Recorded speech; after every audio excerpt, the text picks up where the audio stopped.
ഇതിനി എന്റെ പോലെ ആവരുത് ഒരിക്കലും നിങ്ങൾ. മണി കംസ് ഫസ്റ്റ്. മണി ഉണ്ടെങ്കിൽ നമുക്ക് നമ്മുടെ ലൈഫിലെ ബാക്കി എല്ലാ കാര്യങ്ങളും സിമ്പിൾ ആയിട്ട് നടത്താം. ഇഷ്ടമില്ലെങ്കിൽ അത് പറ. ഇല്ലെങ്കിൽ ആ ആള് വിചാരിക്കും ജീവിക്കുന്ന ഇഷ്ടമുണ്ടായിട്ടും സമയക്കുറവുകൊണ്ടോ അല്ലെങ്കിൽ വേറെ എന്തെങ്കിലും കാരണം കൊണ്ടായിരിക്കും. ഞാൻ ജീവയും തമ്മിൽ ഒരു അണ്ടർസ്റ്റാൻഡിങ് ഇല്ല. ഞാൻ ജീവയുടെ വർക്കിൽ അല്ലെങ്കിൽ ജീവയ്ക്കുള്ള, ഫോർ എക്സാമ്പിൾ, ജീവ has lot of girl fans, കുറെ പേരുണ്ട്. ഇയാളെ തന്നെ മാറ്റിക്കൊള്ളാറുണ്ട്. അതിന് എന്റെ മറുപടി യെസ് പ്ലീസ്. ഓക്കെ, ജീവ അപർണ രണ്ടുപേരും മ്യൂച്വൽ അണ്ടർസ്റ്റാൻഡിങ്ങിന്റെ പുറത്ത് ഈ ഒരു വിവാഹ ജീവിതം അവസാനിപ്പിക്കുകയാണ്, ഡൈവേഴ്സ് ചെയ്യാൻ പോവുകയാണ്.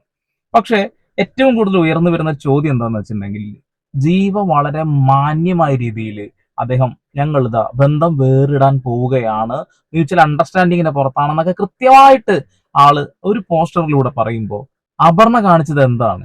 അപർണ ഒരുപാട് ഹിന്റുകൾ ഇട്ട് തന്നിരിക്കുന്നു.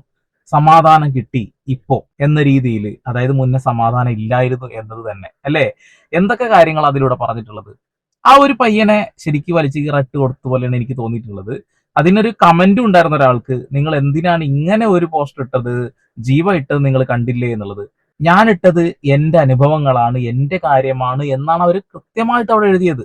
അതായത് ആ പോസ്റ്ററിലൂടെ അവർ പറഞ്ഞത്, അവർ എക്സ്പ്രസ് ചെയ്തത് അവർക്ക് ഉണ്ടായ അനുഭവങ്ങളാണ്. അതായത് വീർപ്പ് മുട്ടുകയായിരുന്നു, ശ്വാസം മുട്ടലായിരുന്നു എന്നുള്ളതൊക്കെയാണ്. Real life and real life very very different അല്ലേ? അതാണ്. ഇനി കുറച്ച് വീഡിയോസ് കാണാനുണ്ട് കേട്ടോ. ഈ റീൽസ് തന്നെ പറയും ഇവരുടെ ലൈഫ് എത്രത്തോളം ബുദ്ധിമുട്ടുണ്ടായിരുന്നു എന്നുള്ളത്. ചിലവർ പറയും കല്യാണം കഴിക്കുന്നതിന് ചോദിക്കുമ്പോൾ ഞങ്ങൾ പറയും കല്യാണം കഴിച്ചോ, ഞാൻ പറയും കല്യാണം കഴിക്കാം. ഞാൻ പറയും നല്ലതാ കല്യാണം കഴിക്കുന്നത്, എനിക്ക് സൂപ്പറാണ്, എന്റെ ലൈഫിൽ അടിപൊളിയായിരുന്നു. എന്റെ ഡാഡി മമ്മിയൊക്കെ ഭയങ്കര സ്ട്രിക്റ്റ് ആയിരുന്നു. പക്ഷെ കല്യാണം കഴിഞ്ഞപ്പോഴത്തേക്കും ഞാൻ ഭയങ്കര ഫ്രീ ബേർഡ് ചിൽ ആ വൈബായിരുന്നു. അപ്പൊ ഞാൻ പറയും അങ്ങനെ കല്യാണം കഴിക്കുവാണെങ്കിൽ അങ്ങനെ കല്യാണം കഴിക്കാം. അതെ, നമുക്ക് നമ്മുടെ പാർട്ട്നേഴ്സ് അത്ര അടിപൊളിയാണെങ്കിൽ കല്യാണം കഴിച്ചു കഴിഞ്ഞാൽ വേറെ സൂപ്പറായിരിക്കും. മോട്ടിവേഷൻ കൊടുക്കുന്ന ആളുകൾ കൊള്ളാം. ഇങ്ങനെ കുറെ മോട്ടിവേഷൻ ചെയ്യുന്ന ആളുണ്ട്. ഡൈവേഴ്സ് ആയ ഒരുപാട് ആളുകളുടെ പഴയ വീഡിയോസ് ഇരുന്ന് കാണുമ്പോൾ സത്യം പറയാച്ചിട്ടുണ്ടെങ്കിൽ കുറെയൊക്കെ ചിരി വരും, കുറെയൊക്കെ ചിന്തിക്കാനുള്ള കാര്യങ്ങൾ ഉണ്ട് എന്നുള്ളതാണ്. ഇവർ കൊടുത്ത ഇന്റർവ്യൂസ് ഒക്കെ അവർ വീണ്ടും ഇരുന്ന് കാണുകയാണെന്നുണ്ടെങ്കിൽ അവരുടെ അവസ്ഥ ഒന്ന് നിങ്ങൾ ആലോചിച്ച് നോക്കിയേ, വല്ലാത്തൊരു അവസ്ഥയായിരിക്കും അത്. ചേച്ചി കൗണ്ടേഴ്സ് ഒക്കെ എങ്ങനെ സഹിക്കണം? എനിക്ക് ഇപ്പൊ തന്നെ ചിരിച്ചിരിച്ച് മതി. 7 വർഷമായി പറഞ്ഞല്ലോ. 7 വർഷമായിട്ട് ഇതിപ്പോ യൂസ് ടു ആയി. പിന്നെ ഞാൻ വീട്ടിൽ ഇത്ര എൻകറേജ് ചെയ്യാറില്ല. അപ്പൊ നിങ്ങൾ എല്ലാരും കൂടി ഇങ്ങനെ ഈ തമാശയായിട്ട് നിങ്ങൾ ചിരിക്കും, അപ്പൊ ഇവിടെ ഭയങ്കര ഇതാവും. അപ്പൊ ഇനി പറയാനുള്ള വീട്ടിൽ ഞാൻ അത്ര എൻകറേജ് ചെയ്യാറില്ല. അവിടെ ഒറ്റയ്ക്ക് ഇരുന്ന് പറയും ഞാൻ ചിരിക്കൂല, അത് കാണുമ്പോൾ നിർത്തിക്കോളും. എന്നിട്ട് നമ്മൾ പുറത്തിറങ്ങി ഇന്റർവ്യൂവിന് പറയുന്നു എന്റെ വീട്ടിലെ ഏറ്റവും വലിയ സപ്പോർട്ട് എന്റെ ഭാര്യയാണ്. എങ്ങനെ ഇരിക്കണം? തമാശക്ക് പോലും വീട്ടിൽ ചിരിച്ചു തരാത്ത ആളെ പറ്റിയാണ് നമ്മൾ പുറത്തു പോയി മൈ സപ്പോർട്ടിംഗ് ഫാക്ടർ സോറി എന്ന് നമ്മൾ പറയുന്നത്. ഉള്ള സത്യം ആളുടെ നാവിൽ നിന്ന് തന്നെ പുറത്തു വന്നില്ലേ? പാട്ട് പാടാത്തതിന്റെ കേസിൽ ഞാൻ എഗ്രി ചെയ്യും. കാര്യം എന്നെ പാട്ട് പാടാൻ അനുവദിക്കാറില്ല. തമാശ രൂപേണ പറഞ്ഞ കാര്യങ്ങളാണെങ്കിൽ പോലും കല്യാണം കഴിഞ്ഞ് 7 വർഷമായ സമയത്ത് എങ്ങാനും എടുത്ത ഒരു ഇന്റർവ്യൂ ആണിത് കേട്ടോ. അതിൽ തന്നെ കുറച്ച് കാര്യങ്ങൾ തമാശ രൂപേണയാണെങ്കിൽ പോലും ഇപ്പൊ അതൊക്കെ ശരിയാണ് എന്ന് കൃത്യമായിട്ട് അപർണയുടെ പോസ്റ്റർ വായിക്കുമ്പോൾ തന്നെ മനസ്സിലാവുന്നുണ്ട് എന്നുള്ളതാണ്. അഡ്ജസ്റ്റ് ചെയ്തിട്ട് ആരും ജീവിക്കരുത്. ഇപ്പൊ ഇവരുടെ ഈ ഒരു ബന്ധം വേറിട്ടതിൽ നമുക്ക് സങ്കടം പെടേണ്ട ഒരു കാര്യമില്ല. കാരണം എന്താ വെച്ചാൽ രണ്ടുപേർക്ക് മുന്നോട്ട് പോകാൻ കഴിയുന്നില്ല എങ്കിൽ ബന്ധം വേറിട്ട് പോവുക തന്നെ വേണം. അതാണ് മാന്യമായ രീതി. അതല്ലാതെ ഇറങ്ങിപ്പോയിട്ട് ചീത്തപ്പേരുണ്ടാക്കുന്ന ഒന്നല്ല. നല്ലൊരു രീതിയിൽ തന്നെയാണ് ഒരു മാറിയിട്ടുള്ളത്. പക്ഷെ ആ പയ്യനെ ആ പോസ്റ്ററിലൂടെ വലിച്ചു കീറാൻ ഇട്ട കൊടുത്തതുപോലെ തോന്നി. അതുകൊണ്ട് മാത്രമാണ് അത് ചൂണ്ടിക്കാണിക്കുന്നത്. ഇവരുടെ പഴയ ഇന്റർവ്യൂസ് ഒക്കെ ഇവർ കാണുമ്പോൾ ഞാൻ നേരത്തെ പറഞ്ഞ പോലെ അയ്യോ എന്തൊക്കെയാണെന്ന് പറഞ്ഞതല്ലേ എന്ന് ചിന്തിക്കുമായിരിക്കാം.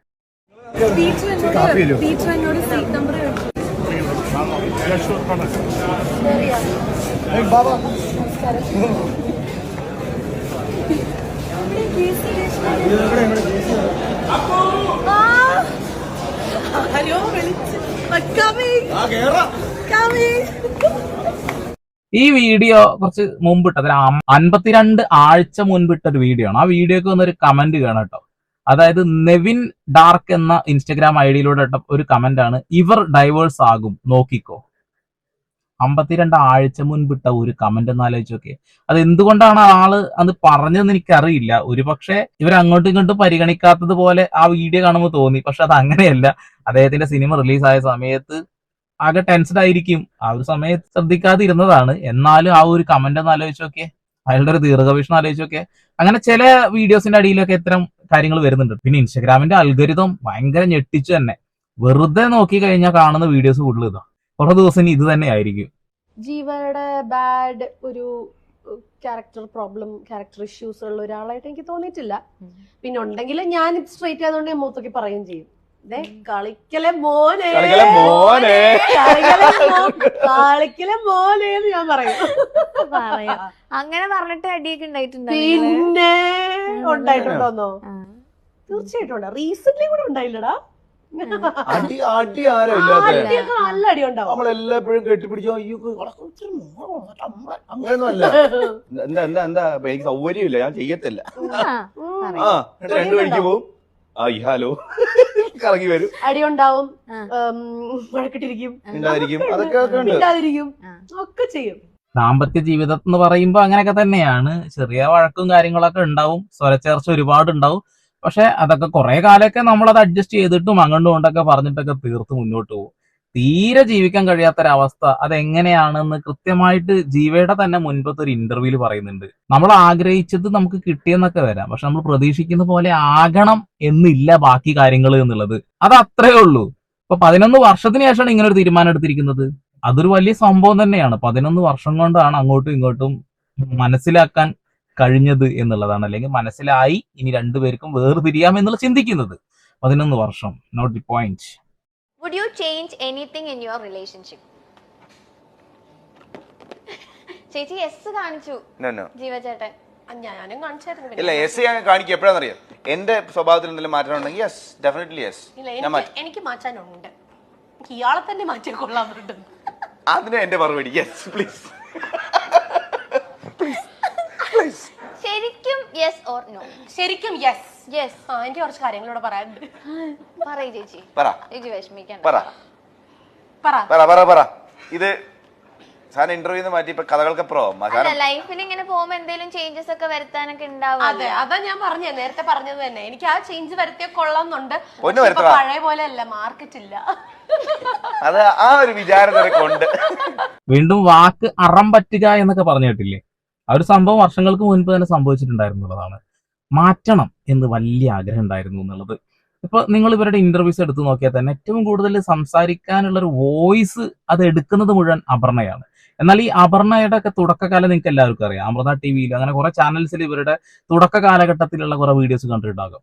മിണ്ടാമ്പൂച്ച, മിണ്ടില്ല, വളരെ എന്താ പറയുക അച്ചടക്കത്തോട് കൂടിയിട്ടുള്ള ഭയങ്കര ഭംഗിയുള്ള നാടൻ രീതിയിൽ വസ്ത്രമൊക്കെ ധരിച്ചിട്ടുള്ള ഒരു പെൺകുട്ടി. പക്ഷെ മണി നമ്മൾ ഒരുപാട് ചേഞ്ച് ചെയ്യുന്ന പറഞ്ഞ വെറുതെ ഒന്നുമല്ല, ഇവര് നല്ല ചേഞ്ച് വന്നിട്ടുണ്ടായിരുന്നു.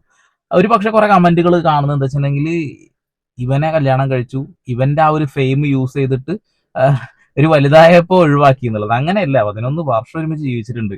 അതിനിടയിൽ അവർ ഒരുമിച്ച് തന്നെയാണ് അങ്ങോട്ടും ഇങ്ങോട്ടും സ്നേഹിച്ചും വഴക്കിട്ടൊക്കെ മുന്നോട്ട് പോയിട്ടുള്ളത്. പിന്നെയും മുന്നോട്ട് പോകാൻ കഴിയില്ല എന്നുള്ള ഒരു അവസ്ഥ വന്നപ്പോ മാന്യമായ രീതിയിലാണ് ചെയ്തിട്ടുള്ളത്. എന്നാലും ചെറിയ ഒരു പ്രോബ്ലം ഉണ്ടല്ലേ, നേരത്തെ പറഞ്ഞതാ. Your partner and you has to be on the same page. അല്ലാന്നുണ്ടെങ്കിൽ ഈസിയാണ് ഇന്ന് ബ്രേക്കപ്പും ഡിവോഴ്സൊക്കെ സംഭവിക്കാൻ ഇങ്ങനെ. അതെ, വളരെ കുറച്ച് സമയം മതി. പലതും നമ്മൾ കേൾക്കുന്നതാ. ഭർത്താവിന് ഇഷ്ടമല്ലെങ്കിൽ അല്ലെങ്കിൽ ഭാര്യ ഇഷ്ടമല്ല എന്നുണ്ടെങ്കിൽ രണ്ടുപേരും തുറന്നു പറയാ, ലൈഫ് മുന്നോട്ട് നമ്മൾ ഒരുമിച്ചല്ല ജീവിക്കേണ്ടത്, അതുകൊണ്ട് നമുക്കൊരു തീരുമാനം എടുക്കാന്ന് പറയുന്നതിലൊരു തെറ്റുമില്ല. സോഷ്യൽ മീഡിയയിൽ ഇങ്ങനെ ഒരു കണ്ടന്റ് വരുമ്പോൾ സ്വാഭാവികമായിട്ടും ആളുകൾക്ക് ക്യൂരിയോസിറ്റി ഉണ്ടാവും. അപ്പൊ എഴുതാപ്പുറങ്ങൾ വായിക്കാറുണ്ട് എന്നുള്ളതാണ്. പിന്നെ കുറെ ആളുകൾ പറയുന്ന കാര്യമാവും, എന്തിനാണ് ഇതൊക്കെ കുറിച്ച് ചർച്ച ചെയ്യുന്നത് എന്നുള്ളത്. സോഷ്യൽ മീഡിയയിൽ അവർ കൊണ്ടുവന്ന് ഇട്ടതാണ്. സോഷ്യൽ മീഡിയയിലെ ആളുകൾ കാണാൻ വേണ്ടിയിട്ട്, ജനങ്ങൾ കാണാൻ വേണ്ടി ഇട്ടതാ. തീർച്ചയായിട്ടും നമ്മൾ കണ്ടന്റ് ക്രിയേറ്റ് ചെയ്യുന്ന ആളുകളായതുകൊണ്ട് തന്നെ നമ്മളത് റിയാക്ട് ചെയ്യുന്നു, അത്രേ ഉള്ളൂ. ഇനി കുറെ ആളുകൾ ആ രീതിയിൽ വന്ന് പറയും ഓരോന്ന്. എന്റെ ഇപ്പോഴത്തെ സന്തത സഖി എന്ന് പറയുന്നത് ലാസ്റ്റ് 10 years ആയിട്ട് പറഞ്ഞത്. അതെന്താ പറയാൻ കാര്യം എന്ന് പറഞ്ഞാൽ എനിക്ക് എല്ലാവരും ബെസ്റ്റ് ഫ്രണ്ട്സാണ്. ഒരു 5 മിനിറ്റ് എന്നോട് സംസാരിച്ച് കഴിഞ്ഞാൽ എൻ്റെ ഉള്ളിലൊക്കെ നിങ്ങൾക്ക് എടുത്തുകൊണ്ട് പോകാൻ പറ്റും. ഞാൻ പെട്ടെന്ന് ആൾക്കാരെ വിശ്വസിക്കുന്ന ഒരാൾ. അപ്പോൾ എനിക്ക് എല്ലാവരും ലൈക്ക് എന്നെ പരിചയപ്പെടുന്ന എല്ലാവരും എന്നോട് നല്ല രീതിയിലായിരിക്കും. അപ്പോൾ എല്ലാവരും എനിക്ക് ഫ്രണ്ട്സാണ്. ഇങ്ങനൊരു സ്വഭാവം എനിക്കുള്ളതുകൊണ്ട് അപർണയാണ് കഴിഞ്ഞ ലാസ്റ്റ് കാര്യം. ഞങ്ങൾ ഒരുമിച്ചാണ് വളർന്നു തുടങ്ങിയത്. ഞാൻ ഒരുപാട് സ്ഥലത്ത് പറഞ്ഞിട്ടുണ്ട്. ഞങ്ങൾ പിന്നെ ചെറിയ ഏജ് കല്യാണം കഴിച്ച് അങ്ങനെ. ഞാൻ 25, അപർണ 23, 22 അല്ല 21. അപർണ 21, ഞാൻ 24. അപ്പൊ ആ സമയത്ത് കല്യാണം കഴിഞ്ഞു. അപ്പൊ അതുകൊണ്ട് സന്തത സഖി അപർണയാണ്. ഓക്കെ, സന്തത സഹചാരിയായിട്ടാണ് അപർണ ഉണ്ടായിരുന്നത്. ഇത് ഇപ്പൊ 11 വർഷമായില്ല കല്യാണം കഴിഞ്ഞിട്ട്. 10 വർഷം, അതായത് കഴിഞ്ഞ വർഷം എടുത്ത ഒരു ഇന്റർവ്യൂ ആണിത്. ഇതിൽ തന്നെ അദ്ദേഹം എത്രത്തോളം അവരെ വിശ്വസിക്കുന്നുണ്ട് അല്ലെങ്കിൽ അവരെ ഇഷ്ടപ്പെടുന്നുണ്ട് എന്നുള്ളതിന്റെ ഏറ്റവും വലിയ ഉദാഹരണമാണത്. അതുകൊണ്ട് തന്നെയായിരിക്കും അദ്ദേഹത്തിന്റെ ആ ഒരു പോസ്റ്ററിൽ ഞാൻ സൈഡിൽ വെച്ചിട്ടുണ്ട്, വളരെ മാന്യമായ രീതിയിൽ ഞങ്ങളൊരു മ്യൂച്വൽ അണ്ടർസ്റ്റാൻഡിങ്ങിന്റെ പുറത്ത് ബന്ധം വേറിട്ട് പോകുന്നു എന്ന് പറയുന്നത്. ഡിഫറെന്റ് ആണ്, മനുഷ്യന്മാര് വളരെ വ്യത്യസ്തരാണ്. ഇനി ഒരു വാർത്താ ചാനലാണ് കേട്ടോ, നിങ്ങളൊന്ന് കാണേ. സെലിബ്രിറ്റി ദമ്പതികളായ ജീവയും അപർണയും വേർപിരിഞ്ഞു എന്ന അഭ്യൂഹങ്ങൾക്കൊടുവിൽ വാർത്ത സ്ഥിരീകരിച്ച താരങ്ങൾ ഇൻസ്റ്റഗ്രാമിൽ കുറിപ്പ് പങ്കുവച്ചാണ് ഇരുവരും ഇക്കാര്യം ഔദ്യോഗികമായി അറിയിച്ചത്. 11 വർഷത്തെ ദാമ്പത്യത്തിനൊടുവിൽ വേർപിരിയുകയാണെന്നും എവിടെയോ എന്തോ തെറ്റുപറ്റിപ്പോയി, ഇനി മുന്നോട്ട് പോകാൻ കഴിയില്ലെന്ന് ഇരുവരും തിരിച്ചറിഞ്ഞെന്നും ജീവ കുറിച്ചു. ബന്ധത്തിൽ തുടരാൻ താല്പര്യമുണ്ടായിരുന്നില്ലെന്നും തനിക്ക് വേണ്ടി എടുക്കേണ്ടി വന്ന തീരുമാനമാണെന്നുമാണ് അപർണ എഴുതിയത്. ഇരുവരുടെയും വിവാഹ വാർഷിക ദിനത്തിലാണ് പിരിഞ്ഞെന്ന വാർത്ത പങ്കുവച്ചത്. ഇപ്പോ വാർത്താ മാധ്യമങ്ങളടക്കം പുറത്തുവിടുന്ന ഒരു കാര്യം നമ്മളെ പോലുള്ള ആരെങ്കിലും ഒക്കെ ഒന്ന് ചർച്ച ചെയ്താലോ പറഞ്ഞാലോ അത് വലിയ പ്രശ്നമാണ്. അതുകൊണ്ടാണ് ഞാൻ ആ വാർത്തയുടെ ആ ഭാഗം ഇട്ടത്. ആദ്യമായിട്ട് ഞാൻ പറഞ്ഞല്ലോ, ആദ്യം ഈ വാർത്ത ഞാൻ കാണുന്നത് മലയാള മനോരമ ഓൺലൈനിലാണ് കേട്ടോ. അവരാണ് ആദ്യം പുറത്തു വിട്ടത്. അതിനുശേഷമാണ് നമ്മളെ പോലുള്ള ആളുകൾ റിയാക്ട് ചെയ്തത്. ഈ വീഡിയോസ് ഒക്കെ റിയാക്ട് ചെയ്യുന്നത് എന്തുകൊണ്ടാണെന്ന് വെച്ചാൽ, നിങ്ങൾ ഈ സോഷ്യൽ മീഡിയയിൽ കാണുന്ന കുറെ ആളുകളുണ്ടല്ലോ, കുറെ സെലിബ്രിറ്റീസ്, കുറെ ഫാമിലി വ്ളോഗേഴ്സ്, ഇവരൊക്കെ റിയൽ ആയിട്ടാണ് നിങ്ങൾക്ക് തോന്നുന്നതെങ്കിൽ നിങ്ങൾക്ക് തെറ്റി. അതൊന്നും റിയൽ അല്ല. റിയാലിറ്റി എന്ന് പറഞ്ഞിട്ടുണ്ടെങ്കിൽ വ്യത്യാസമാണോ. ആ വീഡിയോക്ക് മുൻപിൽ കാണിച്ചു കൂട്ടുന്നതൊന്നുമല്ല റിയൽ. അതിന്റെ അപ്പുറത്തേക്ക് ഒരുപാടുണ്ട്. എല്ലാവരും ഇങ്ങനെയാണെന്നൊന്നും ഞാൻ ഒരിക്കലും പറയില്ല കേട്ടോ. ചില ആളുകളൊക്കെ വളരെ ജെനുവിൻ ആയിരിക്കും, നമ്മളാ കാണുന്ന പോലെ തന്നെ ആയിരിക്കും. ഈ പേളിമാണി എത്ര ആൾക്കാർക്ക് ഇഷ്ടമുണ്ടായിരുന്നു അറിയും, ഒറ്റയടിക്ക് അവരോട് ഇഷ്ടം പോയില്ലേ. അതാണ്, ചില ആളുകൾ അങ്ങനെയാണെന്നുള്ളതാണ്. തലമറ എണ്ണ തേക്കും ചില ആളുകൾ. എവിടെയെങ്കിലുമൊക്കെ നെത്തി ഒന്ന് രക്ഷപ്പെട്ട് കഴിഞ്ഞിട്ടുണ്ടെങ്കിൽ കൂടെയുള്ള ആളുകളെ ചതിക്കുന്ന ഒരു പരിപാടിയൊക്കെ, അതൊക്കെ ഒരുപാടുണ്ട്. ഇപ്പൊ ജീവയെ അങ്ങനെ ചെയ്തു എന്നൊക്കെ ആളുകൾ പറഞ്ഞു. ഇവർ ഒരുമിച്ചിട്ടാണ് വളർന്ന് വലുതായി വന്നിട്ടുള്ളത്. ഇവർ ഒരുമിച്ച് തന്നെയാണ് സോഷ്യൽ മീഡിയയിൽ അത്രമാത്രം തരംഗം സൃഷ്ടിച്ചത് എന്നുള്ളതാണ്. ഒരു യൂട്യൂബ് ചാനൽ തുടങ്ങുന്നത് രണ്ടുപേരുടെയും പേരിലായിരുന്നു ആ ഒരു ചാനൽ. പിന്നീട് ഇപ്പോൾ അത് മാറ്റിക്കളഞ്ഞു എന്നുള്ളതാണ്. അങ്ങനെ അതിൽ നിന്ന് കിട്ടിയ വരുമാനം കൊണ്ട് ഒരു മുന്നോട്ട് പോയി. അപ്പൊ നമ്മൾ കാണുന്നതെല്ലാം റിയൽ അല്ല, കുറെയൊക്കെ ഫേക്ക് ഉണ്ട് എന്നുള്ളത് മനസ്സിലാക്കി തരിക എന്നുള്ളത് മാത്രമായിരുന്നു വീഡിയോയുടെ ലക്ഷ്യം. ഇനിയിപ്പോൾ അവരുടെ ഒരുപാട് ഇന്റർവ്യൂസ്, പഴയ ഇന്റർവ്യൂസിന് പൊന്തി വരും. അതാണ് അൽഗരിതം, ഇൻസ്റ്റഗ്രാമിന്റെ, ഫേസ്ബുക്കിന്റെ, യൂട്യൂബിന്റെ ഒക്കെ. അത് വന്നുകൊണ്ടേയിരിക്കും, അത്ര തന്നെ. അപ്പോ വീണ്ടും വരെ പുതിയ വാർത്താ വിശേഷങ്ങളുമായി സന്ദീപ് അപ്പോൾ സൈനിങ് ഓഫ്.